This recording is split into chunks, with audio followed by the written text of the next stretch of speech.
안녕하십니까. 오늘은 방송을 1, 2부로 나누었습니다. 요즘 노란 딱지가 붙어서 어떤 내용이 문제가 되는지 제가 알 수가 없기 때문에 1, 2부로 나누었습니다. 1부, 미국 민주당은 트럼프가 만약에 대통령 선거에 이긴다고 해도 백악관에 가지 못하게 하겠다, 이런 이야기를 하고 있습니다. 어떤 이유에서 이런 이야기를 하는지 알아보도록 하겠습니다. 그리고 오바마가 동분서주하고 있습니다. 불안한 것 같습니다. 먼저 이 영상을 보시기 바랍니다. 바이든과 오바마가 어디서 만났습니다. 그런데 대화를 나누는데 표정이 좋지 않습니다. 오바마도 어둡고 바이든도 어둡죠. 지금 민주당 선거 캠프는 분위기가 좋지 않습니다.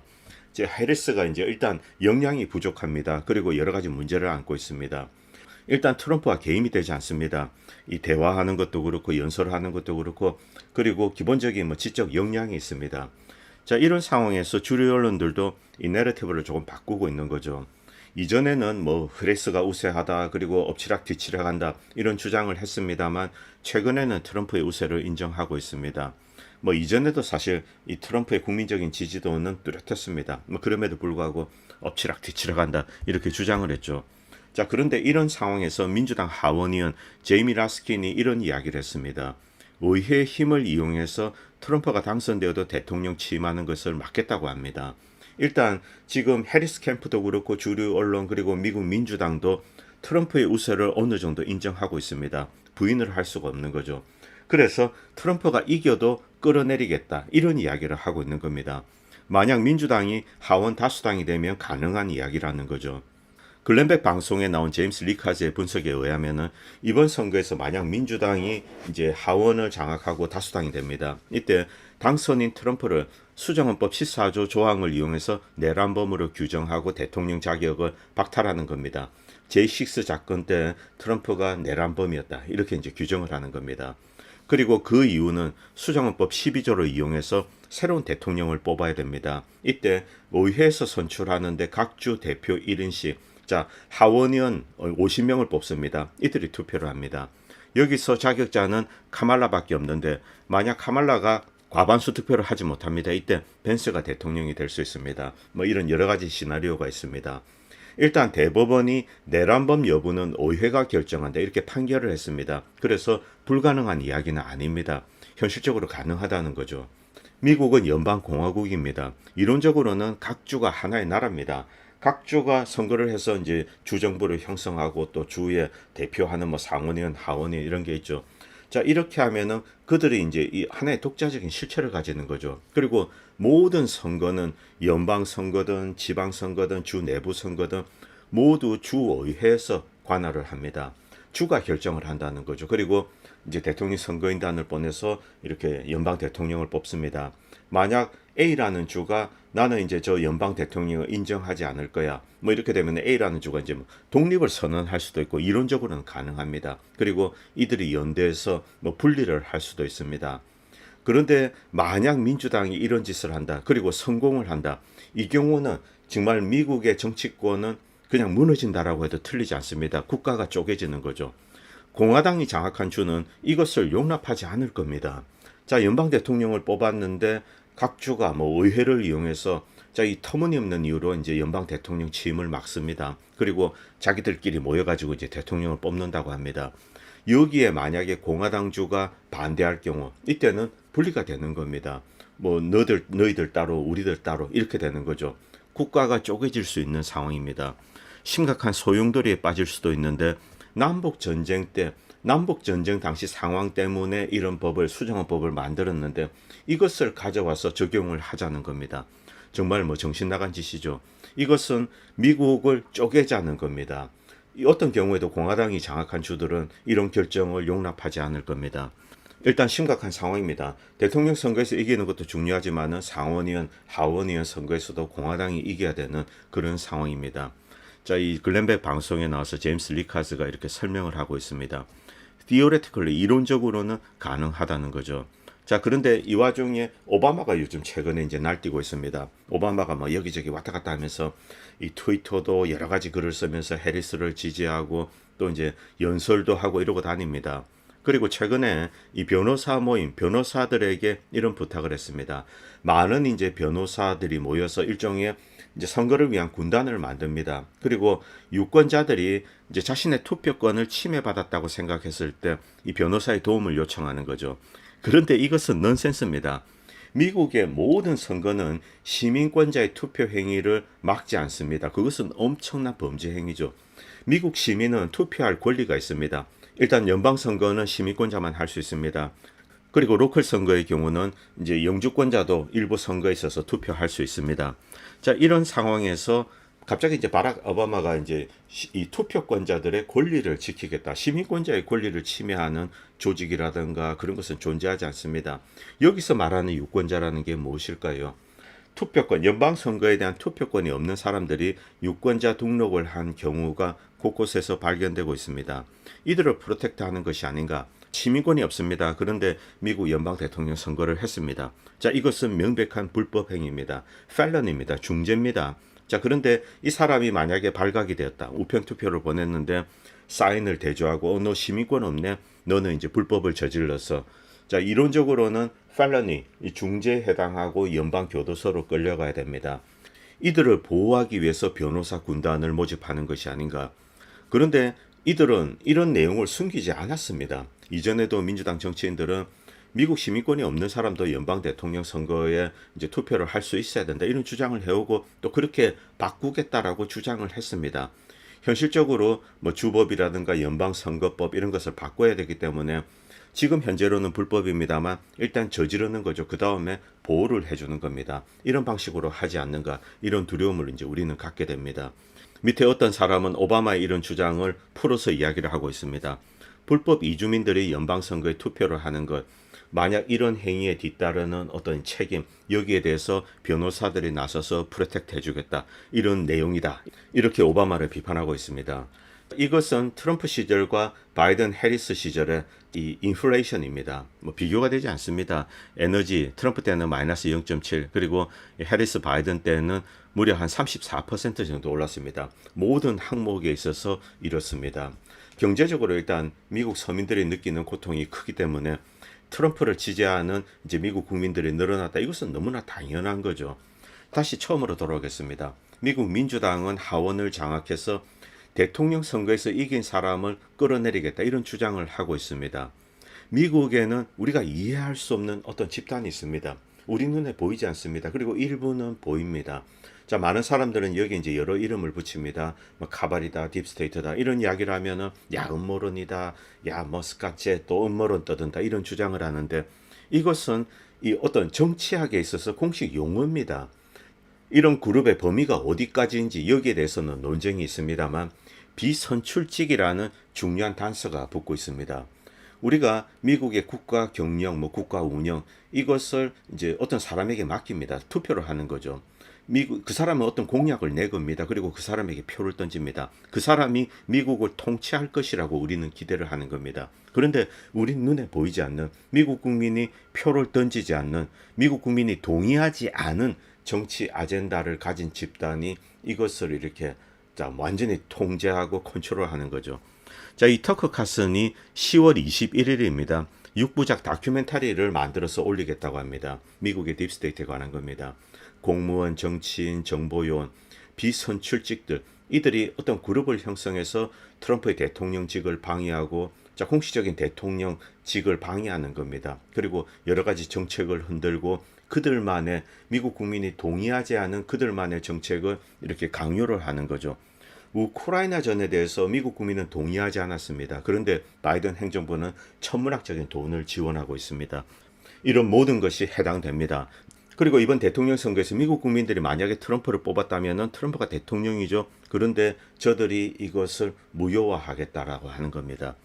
자, 이들의 정체 너무너무 심각합니다. 제가 여기에 대해서 여러 가지 형용사를 붙일 수 있는데 이들은 자신들의 어떤 그런 의도 이런 것을 숨기지 않습니다.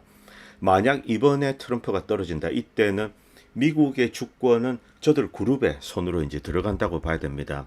민주주의 공화국, 자유민주주의 공화국으로서 미국은 끝난다라고 할 수 있습니다. 어떤 면에서 이번 선거가 마지막 선거일 수 있습니다.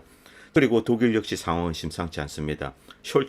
숄츠는 지금 이제 독일 경제 몰락에 대해서 책임을 안고 있습니다. 일단 러시아산 값싼 에너지를 가져오지 않아서 독일의 제조업이 붕괴되었습니다. 이것은 정부의 결정입니다. 러시아산 에너지를 수입하지 않겠다. 이렇게 숄츠가 결정을 한 겁니다. 그런데 엉뚱하게 나와가지고 러시아가 독일에 대한 가스 공급을 중단했기 때문에 독일 제조업이 무너졌다. 이런 소리를 하는 거죠. 러시아를 비난하고 있습니다. 그런데 우리는 그동안 있었던 일을 잘 알고 있습니다. 일단 독일 정부가 먼저 러시아산 가스 수입을 줄였습니다. 그리고 누가 노르스트림 파이프라인을 폭파했는가 뻔합니다. 여러분 며칠 전에 이제 이런 리포트 보셨을 겁니다. 노르스트림 파이프라인이 파괴되기 전입니다. 이때 미 해군의 어떤 이제 배들이 있습니다. 배 두 척이 갔는데 트랜스폰더, 추적기를 꺼버렸습니다.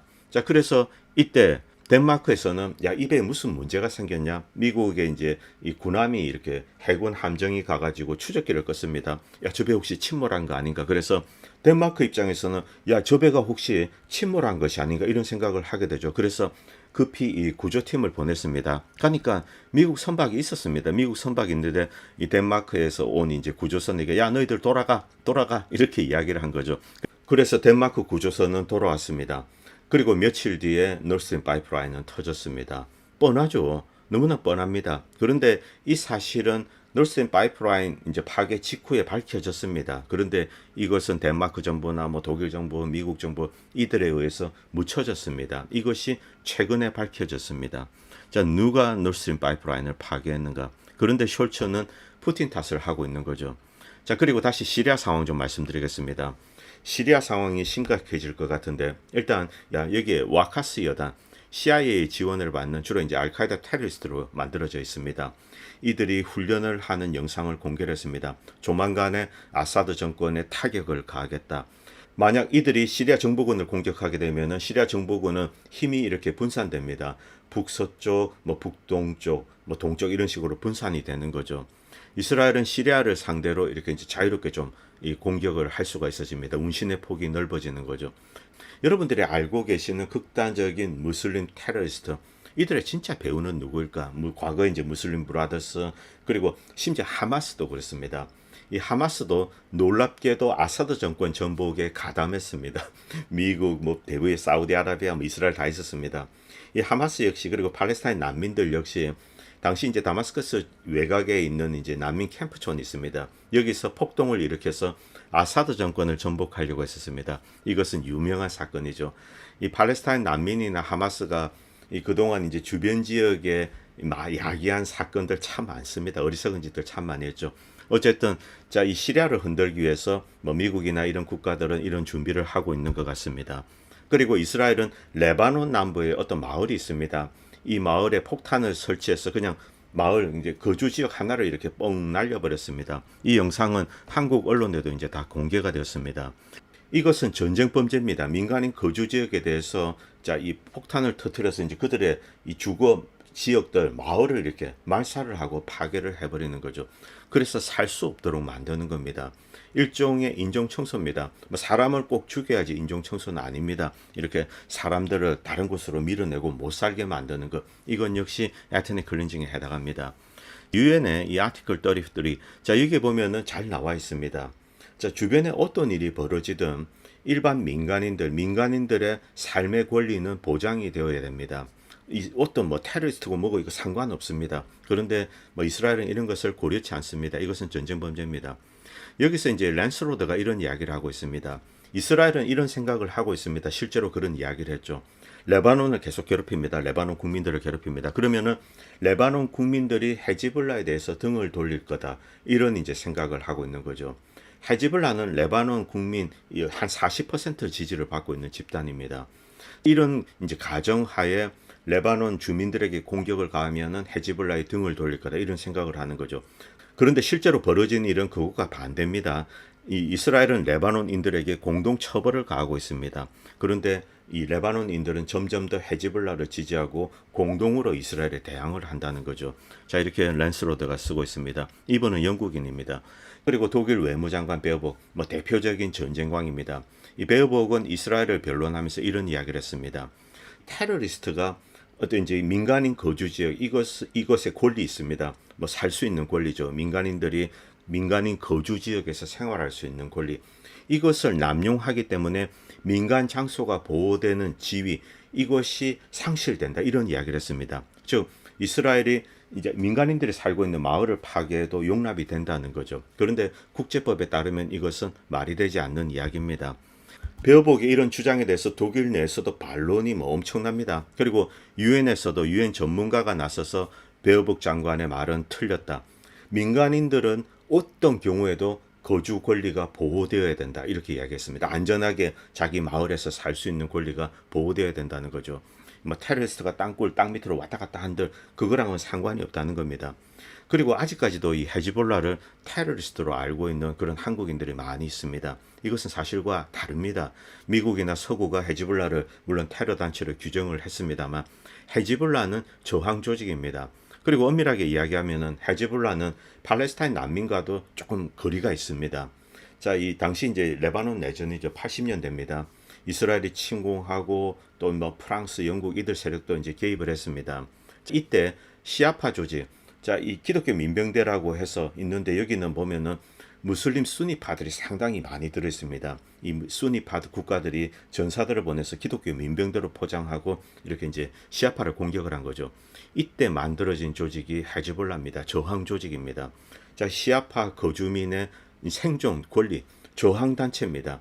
어떤 특정 집단의 생존권이 위협받을 때 이 특정 집단은 저항할 수 있는 권리가 있습니다. 어떤 국가 내 소수 그룹도 있습니다. 소수민족, 어떤 종교, 자, 이들이 박해를 받고 시민의 권리를 박탈당한다, 이때 저항할 수 있는 권리를 가지게 됩니다. 무장을 하고 게릴라전을 수행해도 자, 테러리스트로 분류가 되지 않는 겁니다. 그래서 유엔에서 100여 개국 이상이 헤즈볼라를 테러 단체로 이제 규정하고 있지 않습니다. 물론 이 서구 국가들 그리고 대한민국도 그런 것으로 알고 있습니다만 헤즈볼라를 테러 단체로 규정하고 있습니다. 그런데 헤즈볼라는 지금 현재 군사적인 타격 위주로 공격을 가하고 있습니다. 이 콜레러럴 데미지가 발생할 수도 있습니다만 일단 그들의 메인 타겟은 군사적인 목표입니다. 그런데 뭐 앞에서 이 펑 터지는 거 보셔서 아시겠지만 이것은 그냥 마을입니다. 민간인들이 살고 있는 마을이죠. 물론 밑에 땅굴이 있습니다. 땅굴이 있는데 이것 때문에 이 마을 자체를 파괴할 수는 없는 겁니다. 그리고 미국이 이라크 침공했을 때 미군이 팔루자에서 직면했던 딜레마였습니다. 미국은 침공군으로서 이라크에 들어갔습니다. 자, 당시 이제 저항하는 전사들은 이 조국을 수호하는 방어군이죠. 이라크 군일 뿐입니다. 자, 그러나 미국은 저항군을 테러리스트로 분류하고 백린탄으로 팔루자시 절반을 불태웠습니다. 그리고 이제 이 저항군들을 밀어냈죠. 이런 일이 있습니다. 자, 일단 1부는 여기까지 하도록 하겠습니다. 그리고 2부에서 이어서 시작하도록 하겠습니다. 감사합니다. 본 채널은 시청자님들의 후원으로 유지됩니다. 여러분의 도움은 작은 미디어에 큰 도움이 됩니다. 감사합니다.